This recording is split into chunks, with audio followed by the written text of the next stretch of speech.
In 2015, the film The Revenant was released to theaters, starring Leonardo DiCaprio. His portrayal of the mountain man ended up winning DiCaprio the ultimate prize for an actor, an Oscar. The film centered around the story of Hugh Glass, a larger-than-life American hero who had fought against a bear and won, but just barely. His body was torn to shreds, and the fur trapping company that he was part of didn't expect him to live long. And so 2 individuals were left to watch over him. But when Glass took too long to pass from his extensive and terrible wounds, the 2 men abandoned him, leaving Glass alone in a harsh climate to fend for himself. Miraculously, filled with anger, vitriol, and thoughts of nothing but how to get revenge from those who abandoned him, Glass survived, literally dragging himself through the woods and eating berries and roots. He crawled hundreds of miles, seeking help from native tribes along the way, who cleaned his wounds and allowed him time to heal. Ultimately, Hugh Glass's story is not about revenge, but about survival, the willingness to do everything possible to live. It's extraordinary and terrifying. It's a true testament to humanity. This is the story of Hugh Glass. I'm your host, Lauren Powers, and you are listening to Not Your History Class podcast.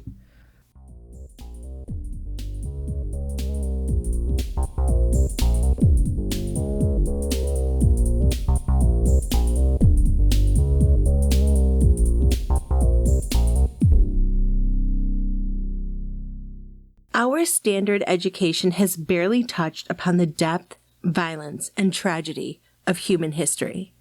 My intention with this podcast is to illuminate the parts of our history that have been in the dark for far too long. I want to take a comprehensive dive into our world and to give a different and new perspective on our past. After all, education is our strongest weapon against tyranny. Please note, this podcast contains content and information that may not be suitable for children under the age of 13. Please be advised.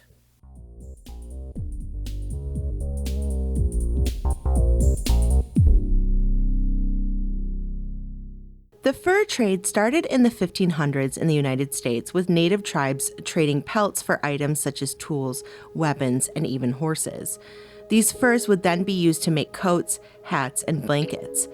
By the 1600s, fur hats became popular among European men, and so the demand for beaver fur grew.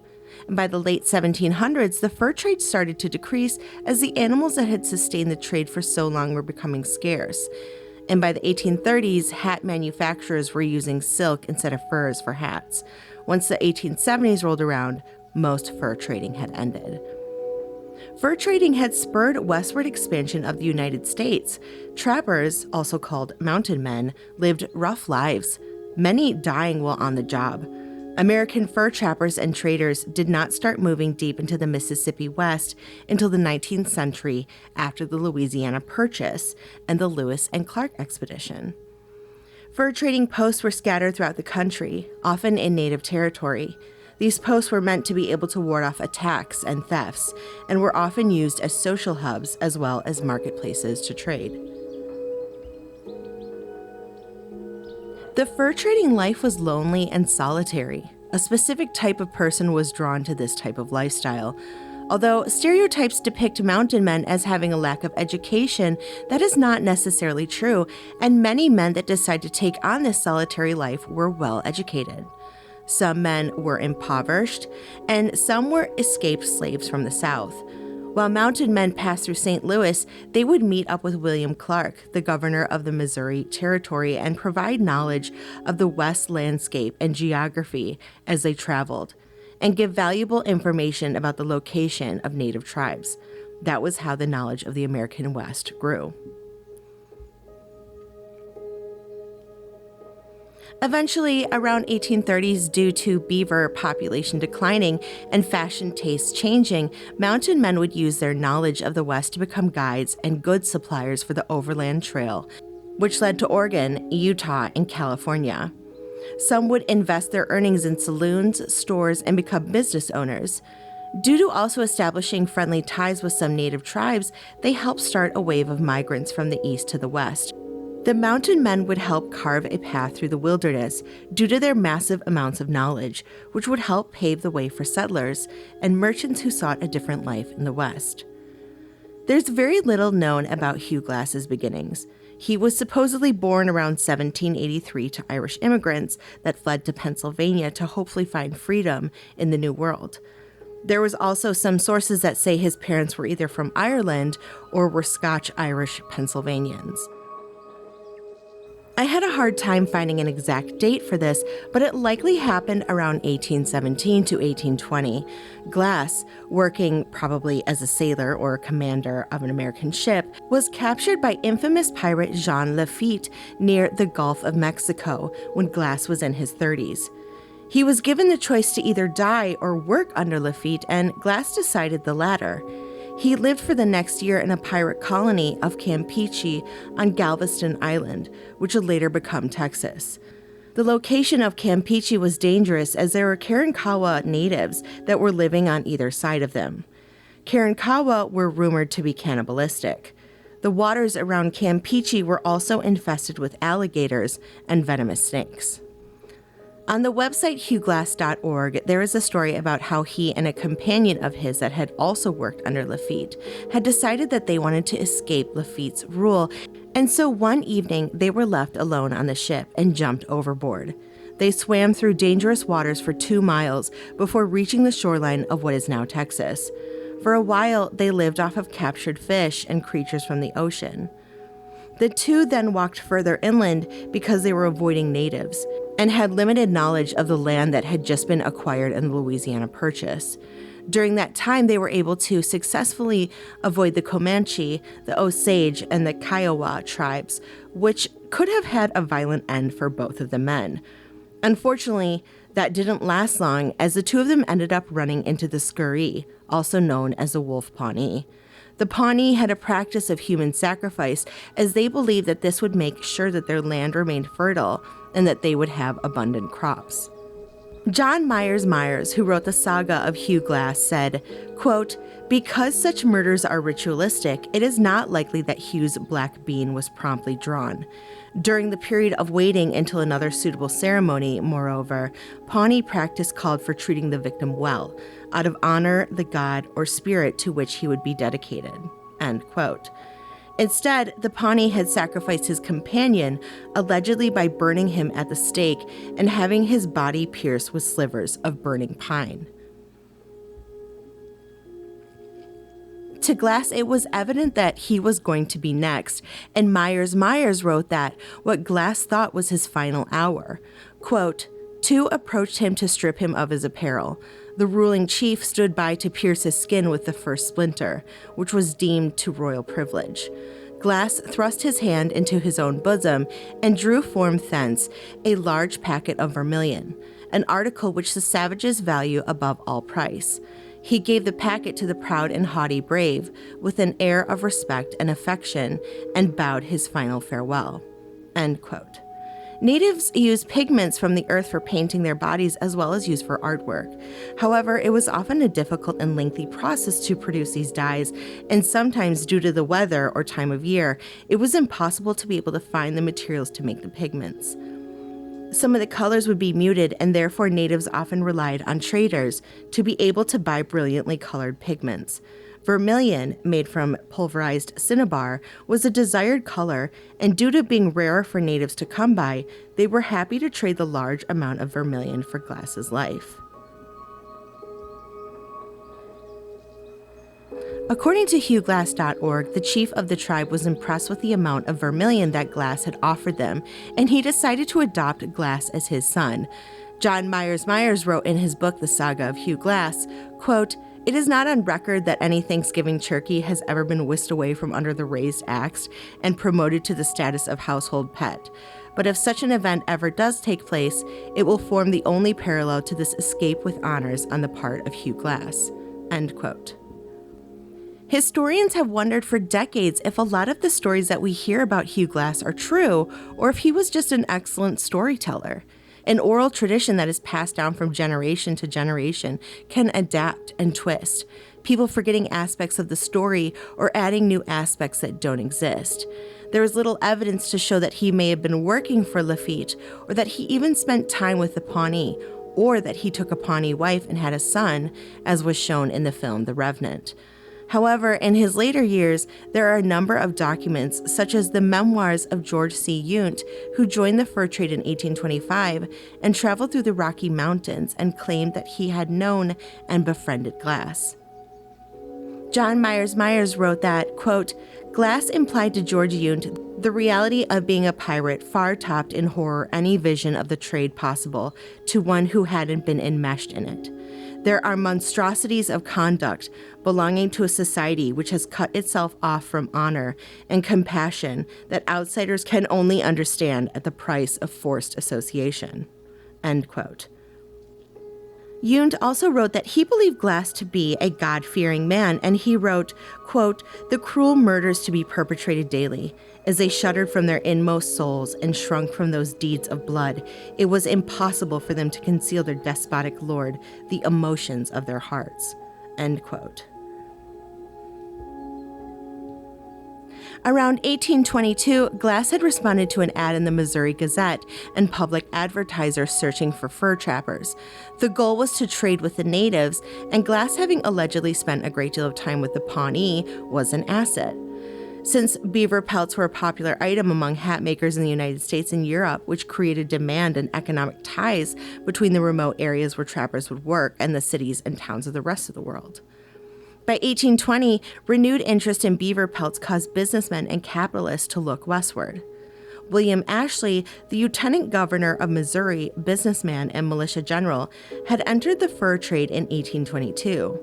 He, along with Andrew Henry, who at the time was one of the few men who had experiences in fur trapping and trading in the Rocky Mountains, had joined together as partners in a new fur company. Henry would work the field and Ashley would handle the finances. The two men posted an 1822 advertisement in St. Louis that seeking enterprising young men to be hunters. Their plan was to establish a fort near the upper Missouri River and use it as a base to send trappers to the mountains. They built Fort Henry, where the Yellowstone River meets the Missouri. There was not a lot of manpower in St. Louis at the time, as there were other companies that were competing to make money in the fur trade. This was the ad that Glass had responded to and was also called Ashley's 100. They started the journey, which consisted of several weeks of hauling, poling, and sometimes sailing heavily loaded keelboats to Fort Henry, which is approximately 2,000 miles from St. Louis. In August of 1823, near the Grand River in what is now South Dakota, Glass and the two companions had set out to trap game so that they could prepare food for later. Glass stopped at a stream to take a drink, and that is when he saw the bear. His companions took off, knowing how dangerous the situation was, but Glass fired his rifle at the bear, one clear shot. The bear ran toward him and attacked him as she was defending her young cubs. In an article written in an 1825 Philadelphia publication called The Portfolio, the attack was described as this: the mother bear had grabbed him by the throat, raising him up and slamming him to the ground. She returned to her cubs momentarily, and Glass tried to escape. She once again grabbed him by the shoulder, causing a deep laceration in his left arm and a wound on the back of his head. He had a broken leg, lacerations all over his body, and cuts so deep that they exposed his ribs. The other trappers arrived at the scene of the brutal attack and shot the bear about 7 or 8 times, and Glass was dragged away from the bear and her cubs. There is very little to no medical care available at the time for such an awful situation, which meant that Glass felt every moment of that agony and was unable to do much at all. This was not an ideal situation for anyone, as the trappers were in native territory, and to move him would likely mean death for Glass. So that was when Major Andrew Henry, the leader, had given 2 members of the party an award of $80, about $2,500 today, to stay with Glass until he was either able to be moved or he died. The rest of the party would move on while the volunteers stayed behind. There were 2 men who agreed to watch over him. They believed that he wasn't going to survive his injuries, and so the 2 men would wait until Glass passed away and then leave. Glass was so badly damaged by the bear that it would have been very difficult, if not impossible, with the terrain to move him to safety. The two men were named Fitzgerald and 17-year-old Jim Bridger, although historians have argued over whether or not it was Bridger or someone else named Bridges. Either way, after 5 days, the men decided that they were going to abandon Glass and steal his belongings, including his rifle, which is essential to survive in the wilderness. The two men then caught up to Ashley's 100 and showed the items as proof that Glass had died. There's speculation that Fitzgerald, being older than Bridger, had manipulated and lied to him to get him to abandon Glass. In the film, he told Bridger that the natives were going to attack and kill them, and for their own safety, they had to let Glass die of his wounds. Long after they were gone, Glass woke up. His anger at being abandoned by his fellow mountain men is what fueled his desire to live. He figured that he was about 100 miles from Fort Kiowa, and he started to literally crawl through the wilderness, eating raw meat from animal carcasses, edible roots and berries. He was crawling about 2 miles a day. His wounds were becoming infected and maggots were infesting them. He could clean the wounds that he was able to see, but the ones on his back he could not reach, and they were becoming life-threatening. Although I have read alternative stories where Glass letting the maggots eat at the dead flesh on his wounds was what helped save him. He ended up running into the Sioux tribe, where they cleaned up his wounds and took care of him until he was ready to continue on to Fort Kiowa. Once he made it to the fort, he regaled others there of his harrowing tale, and that he had been abandoned for dead by 2 of his fellow trappers. He joined a trapping team that was traveling to Yellowstone, which would put him closer to Fort Henry, and that was where the men from Ashley's 100 were headed. During his trip to Fort Henry, accompanied by Meydän natives, they were attacked by the Arikara natives, who ended up killing every member of the trapping party except Glass. The story of that was written in the Southern Literary Messenger in 1830, that he was saved when a Meydän native had come across a commotion, and since the Arikaras were not interested in killing the Meydän, he encouraged Glass to get on the back of his horse and they escaped together. Glass traveled to Fort Tilton, which was located between the peaceful Meydän and the violent Arikara natives, and was run by the Columbian Trading Company. He told his story again there and was advised to travel down the east side of the river, where he would be less likely to run into the Arikaras. They offered him a ferry across and he accepted. It was 250 miles to Fort Henry. After a month of dealing with starvation, surviving Arctic winds, he finally made it and discovered that the fort was deserted. Once again, he figured out where Ashley's 100 were headed, towards Yellowstone, and he followed their trail. By the end of 1823, he found the men that he had been searching for at the mouth of the Bighorn River. While Glass was clearly angry at being left for dead, he found that he couldn't hurt young Bridger, who told him that he had been manipulated by Fitzgerald to abandon Glass. Fitzgerald was no longer with Ashley's 100 and had moved on, heading down the Missouri River. It was believed that Fitzgerald was headed toward Fort Atkinson, and he still had Glass's rifle with him. Glass set out on the trail with a few other volunteers, but unfortunately they were met by a band of natives who killed some of the volunteers, and some went missing, either unknowingly kidnapped, killed, or they ran away. This time, Glass had 400 miles to travel to get to Fort Atkinson.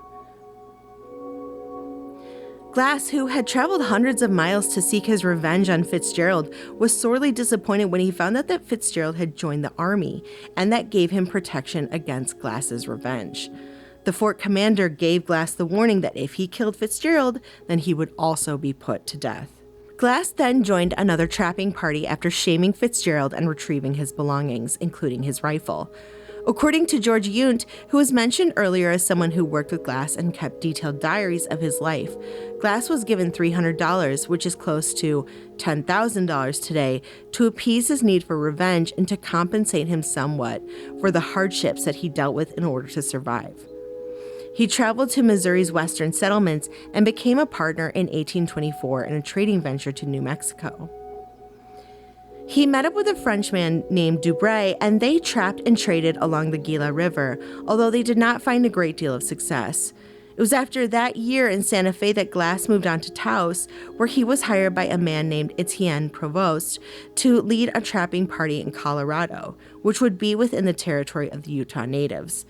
There is a story that the group spotted a Shoshone native woman, the Shoshone being enemies of the Utah, and when they stopped and offered her beaver meat, she was startled and yelled.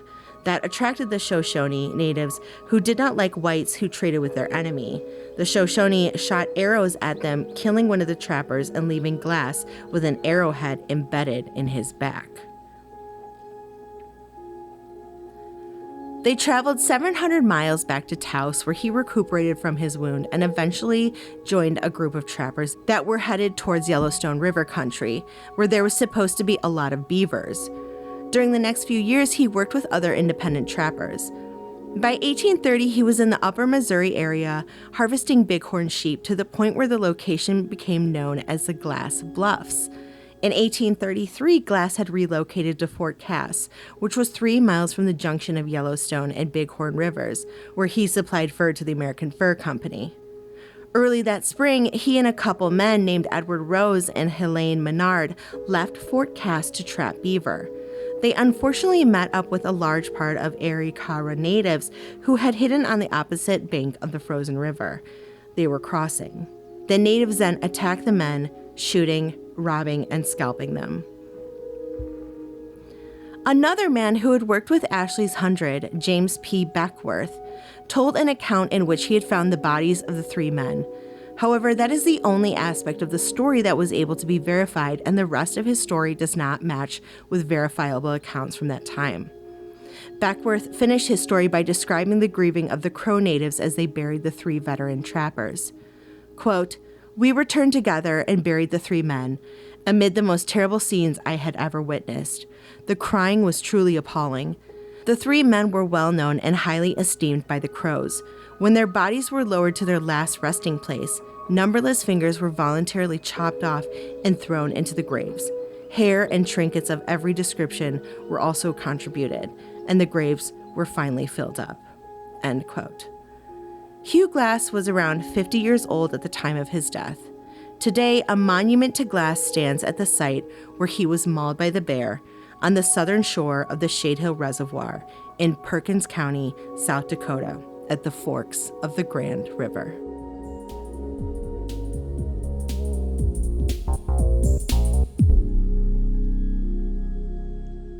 Please subscribe to my podcast, and if you are listening on iTunes, please give the podcast 5 stars.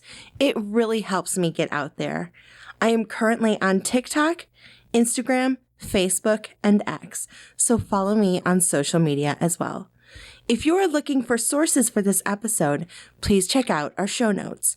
Transcripts and sources will be on my website, notyourhistoryclass.com. Researching, hosting, production, and editing is done by Lauren Powers. Theme song is done by Mike Meyers, and you can find him at the Mike Show 42 on X. If you have any recommendations or suggestions for a future episode, you can direct message me via social media or email me at notyourhistoryclass@gmail.com.